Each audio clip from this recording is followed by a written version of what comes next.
આપણું રામેશ્વર મહાદેવ ભગવાનનું આ દિવ્ય ગામ બની રહ્યું છે. ખૂબ આનંદની લાગણી પ્રગટ થઈ. મને ભાઈ વગેરે આમંત્રણ દેવા માટે આવ્યા.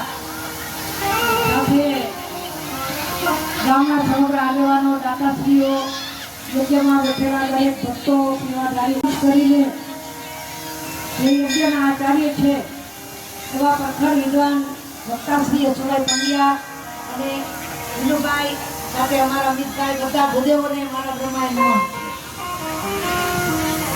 સતીશભાઈ વગેરે સભી સ્ટાફના બધાને દોસ્તિયાના ગામ લોકોને ખૂબ ધન્યવાદ.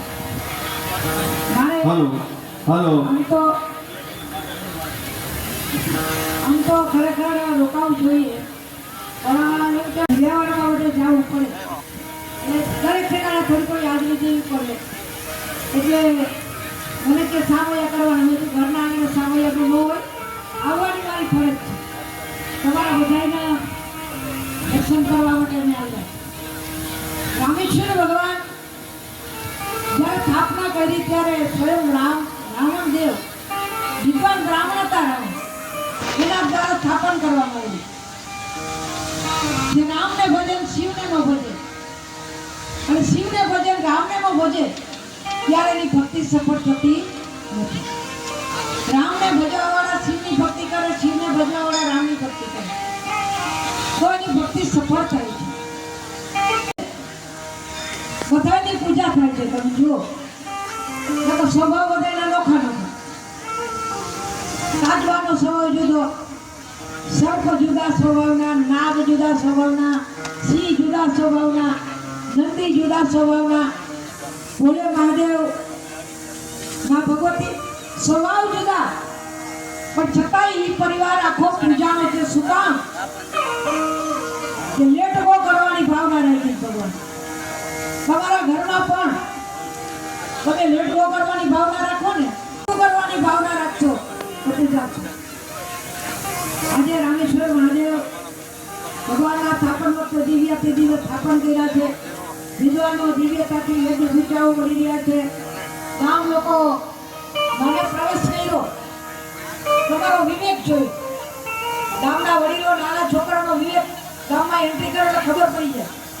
તમારો બધાનો વિવેક દિવ્ય છે. આ ગામમાં ભગવતી જગદંબાના રખોપા હોઈ શકે, આ ગામમાં સંતોના આશીર્વાદ હોઈ શકે. અને આવું રૂડું ભગવાનનું મંદિર કર્યું. દર સોમવારે ધૂન ભજન કરજો, અહીંયા ભૂદેવો દ્વારા રુદ્રીનું આયોજન કરજો, નમઃ શિવાયના જાપ બોલજો. કારણ કે મારું તમારું ઘર આખરે સ્મશાન છે. ભોળા મહાદેવને ક્યારે ભૂલતા નહીં. બીજું, તમે શિવને દૂધ ચડાવો સારી વાત છે, પણ શિવને 10 લીટર દૂધ ચડાવવા કરતા કોઈ ગરીબ માણસ હોય ને, કોઈ દર્દી હોય ને, કોઈ ટીબીનો દર્દી હોય કે ગરીબ માણસ હોય એને દૂધ પીવડાવશો ને, મારો ભોળિયો રાજી થઈ જાય. થોડી ક્રાંતિ કરો. મંદિરે જઈએ ત્યારે આડાવાળા દાણા નાખીએ, એના કરતાં એક ઠેકાણે નાખીએ. કોઈને ખાવામાં, કોઈ પંખીને ચણવામાં દાણા આપણે નીચે પડે. ખૂબ તમારો ભાવ છે. મને કઈ સામૈયા કરવા ના પડે. આપણા ઘર આંગણે સામે ઉદાસ બાપુ, પૂજ્ય રામજી ભગત, પૂજ્ય માતાજી, બધા મારે રોકાવું જ જોઈએ. પણ દોડાદોડીના કાર્યક્રમો એવા છે કે રોકાઈ શકાય એમ નથી. આવવાની મારી ફરજ છે. આવો નવો ભાવ રામધન આશ્રમ પ્રત્યે તમે રાખજો અને અમારી જ્યારે કાર્ય હોય ત્યારે મેં ચોક્કસ બોલાવજો. ભાઈ મારા આપણા યજ્ઞના આચાર્યભાઈ શ્રી અશોકભાઈ અને વિનુભાઈ, દરેકનું મારે સન્માન કરવું છે. હું વિદ્વતથી વિદ્વત, તમે ભાગ્યશાળી છો. આવા ભૂદેવો તમને મળ્યા છે.